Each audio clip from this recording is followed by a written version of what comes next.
Let me start with the honest answer to when you should use an Azure virtual machine. The answer is, when nothing else fits. Azure has App Service for web apps, Azure Functions for serverless code, container instances for containers, ACS for orchestrated containers. All of these are managed. Microsoft handles the underlying OS, patching, and infrastructure. VMs are the option you reach for when the managed services cannot accommodate your workload. That covers a significant amount of real-world IT.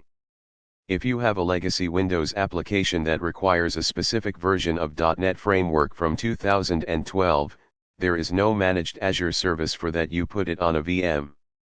If you have a commercial off-the-shelf software package that runs only on a bare server, it goes on a VM. If you are running a custom database engine or a security tool that needs kernel-level access, you need a VM. The lift and shift scenario is enormous in enterprise IT. Companies with hundreds of on-premises servers migrate them to Azure VMs as a first step.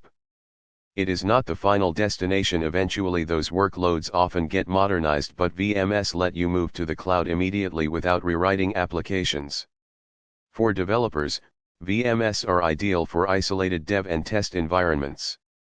Create a VM for a specific project, install exactly what you need, snapshot it, and delete it when done. You pay only for the time it runs. A VM you shut down incurs only disk storage costs. Azure offers hundreds of VM sizes organized into series. You do not need to memorize all of them. You need to understand the pattern so you can pick the right one. The B series, or burstable series, is the cheapest option. These VMs accumulate CPU credits when idle and spend them on brief bursts of activity. A B2S with 2 vCPUs costs roughly $35 per month. Perfect for development environments, low-traffic web servers, and anything that is mostly idle but occasionally needs a burst of compute. Do not use B series for consistently high CPU workloads. It runs out of credits and throttles. The D series is general purpose. Balanced CPU to memory ratio. D4SV5 gives you 4 vCPUs and 16 GB RAM. This is what most enterprise web applications and databases run on. When in doubt about which series, start here. The E series is memory optimized with a higher RAM to CPU ratio. Use it for in-memory databases like SQL Server with large data sets, SAP HANA, Redis at scale, or analytics workloads that need to hold large data sets in RAM. The F series is compute optimized, more CPU per dollar, less RAM. Good for batch processing, scientific simulation, game servers where raw CPU throughput matters more than memory. The N series has GPU acceleration.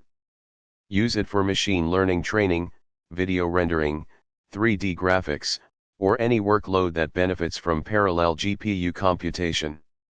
Significantly more expensive. Plan your budget accordingly. The naming convention tells you everything.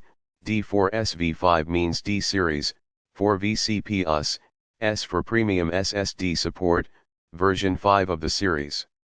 Every VM needs an image, the operating system template it boots from. Azure gives you several categories to choose from. First-party images are maintained by Microsoft or major Linux distributors. Windows Server 2022 Data Center, Windows 11 Enterprise, Ubuntu 22.04 LTS, Red Hat Enterprise Linux, SUSE Linux Enterprise Server. These are always up-to-date and available in all regions. For most workloads, you start here. One important nuance with Windows images: Windows Server licenses are included in the VM cost for pay-as-you-go pricing. But if your organization already has Windows Server licenses through a software assurance agreement, you can use Azure Hybrid benefit to save up to 40% on Windows VM costs. Always check this before provisioning Windows VMs at scale. Azure Marketplace images are third-party images pre-configured with specific software. SQL Server on Windows Server. Microsoft maintains an image where SQL Server is already installed and configured. Cisco networking appliances, Palo Alto firewalls, WordPress, GitLab. These save significant setup time but often have additional licensing costs billed through Azure. Custom images are the most powerful option for enterprises. You configure a VM exactly as you want it: your security baseline, your monitoring agents, your required software stack. Then you capture a generalized image from that VM. Every new VM you create from this image starts with your exact configuration, no manual setup required. Azure Compute Gallery, formerly Shared Image Gallery, is where you store and manage custom images. You can replicate them to multiple regions for faster VM deployment and share them across subscriptions for consistent images across your organization. Understanding VM disk types is critical because one of them will silently delete your data if you are not aware of it. Every VM gets an OS disk automatically, the disk where Windows or Linux is installed. For most VM sizes, this is a managed premium SSD. It persists across VM restarts and stops. It is billed as long as the disk exists, even when the VM is deallocated. The temporary disk is where developers get burned. Every VM has a local SSD attached, the D drive on Windows, /dev/SDB on Linux. This disk is physically local to the host server running your VM. It is extremely fast, much faster than managed disks. And the data on it is completely lost when your VM is restarted, resized, or moved to a different host. Microsoft documents this clearly, but developers still put application data there and lose it. The temp disk is for truly temporary data, page files, swap space, short-lived scratch files. Data disks are persistent managed disks you attach to your VM for application data, databases, and logs. You can attach multiple data disks, detach them and reattach to a different VM, and they persist independently of the VM lifecycle. This separation is important. You can delete a VM without deleting its data disks, keeping your data while removing the compute cost. Always use managed disks. Azure manages the underlying storage account. Unmanaged disks require you to manage storage accounts yourself and have lower availability guarantees. There is no good reason to use unmanaged disks in 2024. Snapshots are point-in-time copies of a disk.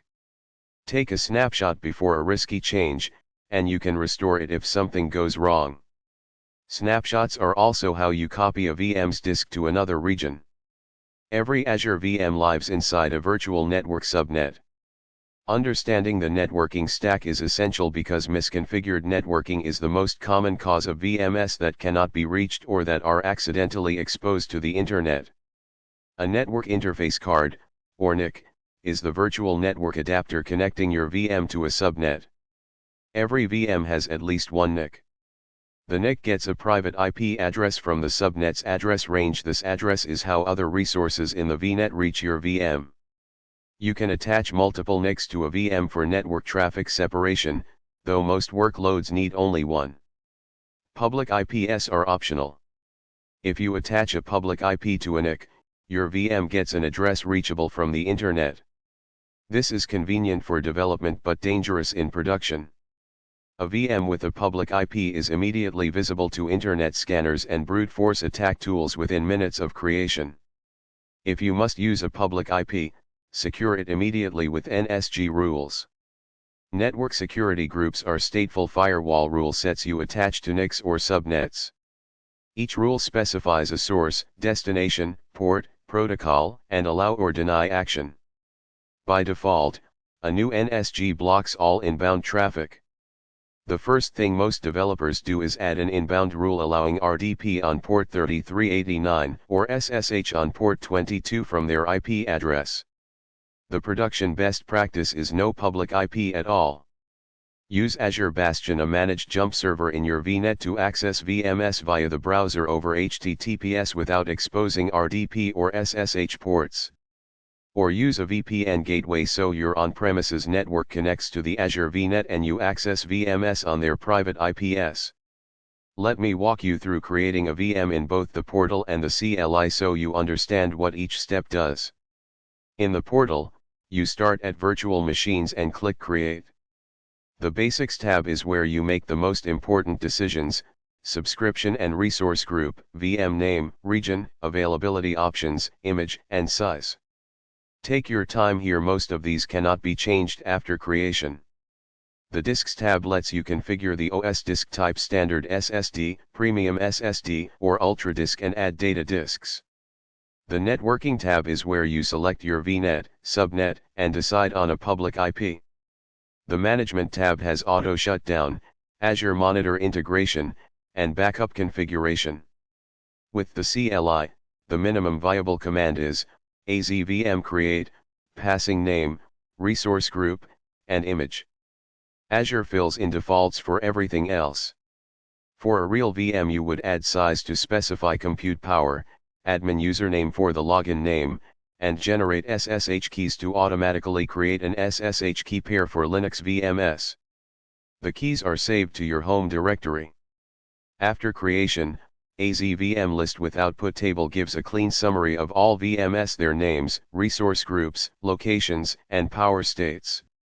The power state tells you if the VM is running, stopped, or deallocated.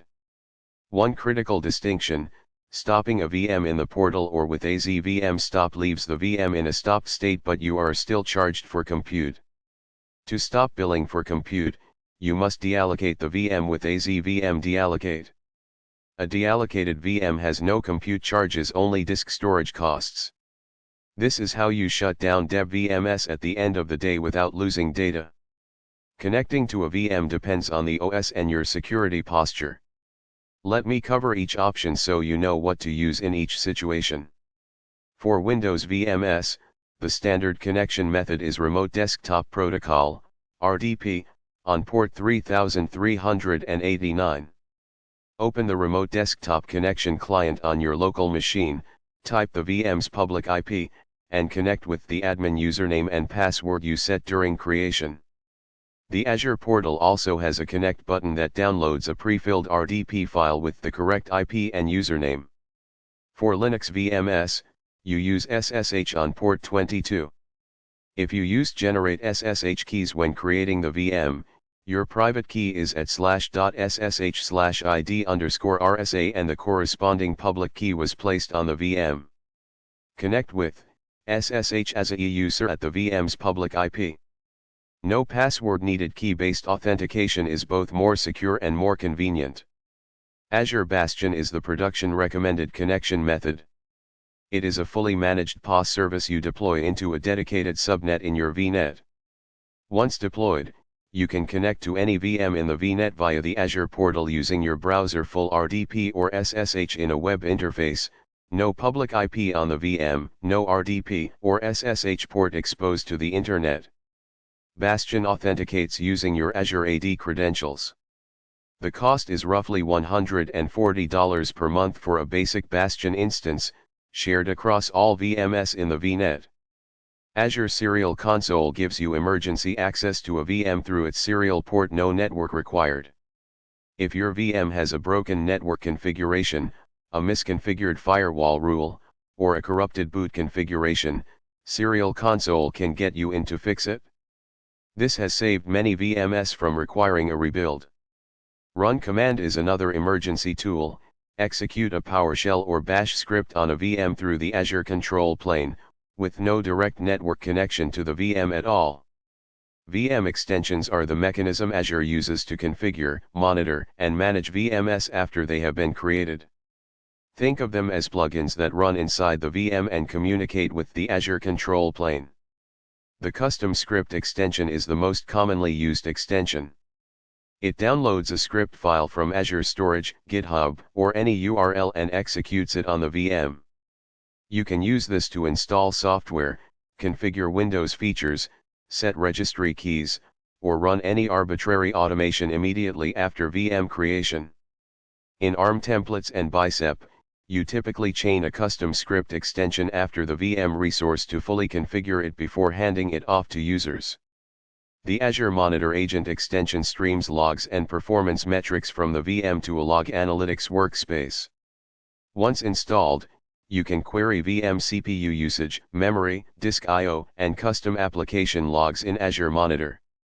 This is the foundation of VM observability. The Boot Diagnostics extension captures screenshots of the VM console and stores them in a storage account. When a VM fails to start, the Boot Diagnostics screenshot often tells you exactly what went wrong: a kernel panic, a Windows boot error, a missing driver. Enable this on every VM. Desired State Configuration, DSC, is PowerShell-based declarative configuration management. You write a DSC configuration describing what the VM should look like, which Windows features should be installed, which services should be running, which files should exist, and DSC enforces that state continuously. If someone manually removes a required service, DSC reinstalls it. This is infrastructure as code for VM configuration. Running a single VM in production without any availability configuration is a mistake I see constantly. A single VM has no uptime slaw from Microsoft. If the underlying host server fails, your VM is down until Azure migrates it to a new host. This can take minutes to hours. Availability sets protect against two types of failures within a single data center. Fault domains represent separate physical racks with independent power and networking. Update domains represent groups of VMs that Azure updates one at a time during planned maintenance. When you put two VMs in an availability set, Azure guarantees they are on different fault domains and update domains. If one rack loses power, your other VM is on a different rack and keeps running. During maintenance updates, Azure only reboots one update domain at a time. The SLA for two or more VMs in an availability set is 99.95% uptime. Availability zones take this further. Each zone is a physically separate data center in the same Azure region: separate building, separate power, separate cooling, separate networking. Spreading VMs across 3 availability zones means a complete data center failure only takes down 1/3 of your capacity. The SLA for VMs in availability zones is 99.99% uptime. The practical rule: for any production VM workload, always run at least 2 instances in availability zones. This gives you both redundancy and the highest SLA. Combine with a load balancer in front to distribute traffic across the VM instances. Availability sets are the older mechanism designed before Azure had availability zones in every region. For new deployments, prefer availability zones when the region supports them. Azure VMs can get expensive fast, especially at scale. These 4 cost levers can dramatically reduce what you pay. Reserved instances are the biggest saver for stable production workloads. You commit to running a specific VM size in a specific region for 1 or 3 years, paid upfront or monthly. In exchange, Microsoft gives you up to 72% off the pay-as-you-go price. A standard D4S_V5 that costs $280 per month pay-as-you-go drops to under $80 per month with a 3-year reservation. For any VM you know you will run continuously for more than a year, reserved instances are almost always worth it. Azure Hybrid benefit applies if your organization has Windows Server or SQL Server licenses with software assurance. You can apply those existing licenses to Azure VMs instead of paying for new licenses in the VM price. This saves up to 40% on Windows VMs and up to 55% on SQL Server VMs. Talk to your licensing team. This benefit is frequently unclaimed. Spot VMs use Azure's spare compute capacity at up to 90% discount. The catch: Azure can evict your Spot VM within 30 seconds when it needs that capacity back. This makes Spot VMs inappropriate for stateful or latency-sensitive workloads but excellent for batch processing, rendering jobs, machine learning training, and CI/CD build agents workloads that can checkpoint and restart. Auto-shutdown is the simplest optimization that almost no one uses for dev VMs. Configure a VM to automatically shut down at 7 p.m. every day. A developer VM running 24 hours costs 3 times more than one running 8 hours. Enable auto-shutdown, save 66% of your dev VM costs, and remind developers to start their VM each morning. Think carefully about what fault domains mean before looking at the answer. Both VMs are on fault domain 0. That means they are on the same physical rack with shared power and networking. If that rack's power supply fails, both VMs go down simultaneously. Your load balancer has nothing to route to. This defeats the entire purpose of running two VMs. The correct setup is to place each VM in a different availability zone, Zone 1, Zone 2, and ideally Zone 3. Each zone is a physically separate data center. A failure in one zone leaves the other zones running. Combined with a zone redundant load balancer, this gives you 99.99% uptime slot. Active recall, thinking through the failure scenario yourself before seeing the answer, is how you actually internalize infrastructure concepts.